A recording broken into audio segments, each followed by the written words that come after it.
Alright guys, today we're going to learn how to write a number as a product of powers of primes, okay?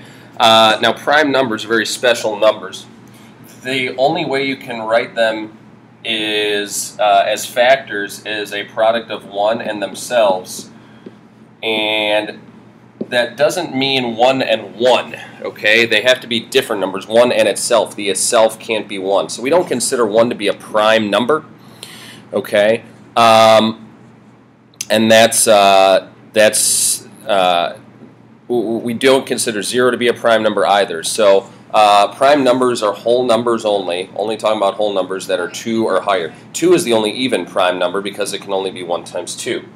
So the way that we can figure out how to write it as the product of powers of primes, meaning write it as multiplication of only prime numbers, I like to use factor trees.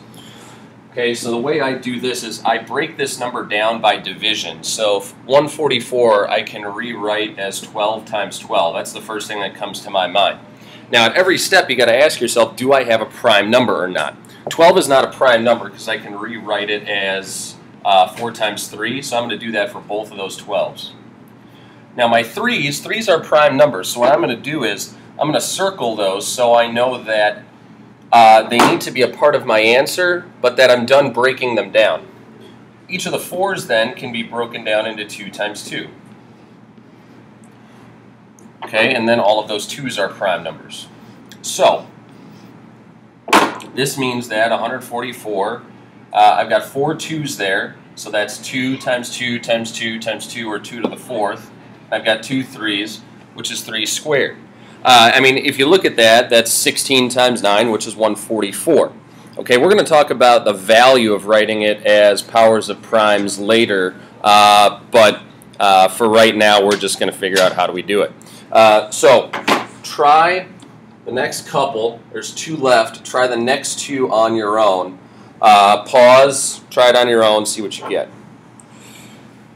Okay, so hopefully what you saw is that, hey, 1125, I see a 5 at the end. My mind immediately thinks, hey, why don't I divide this by 5? So 1125 divided by 5 is 225. Break down 225 even further, and you get 45.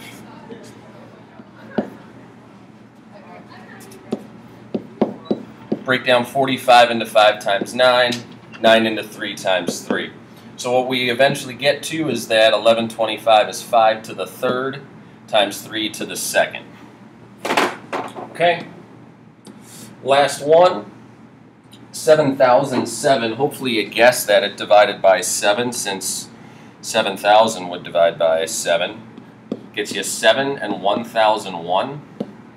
Now, 1001, I would just guess some things on my calculator, but eventually, hopefully, you find out that this also divides by 7, and we get 143. Okay, 143 does divide not by 7 again, but 143 divides by 11. It's actually 11 times 13. That was a really tricky one. So this one is 7 squared times 11 times 13. Okay? The fundamental theorem of arithmetic basically says that every number has one unique set of prime factors. Meaning that if I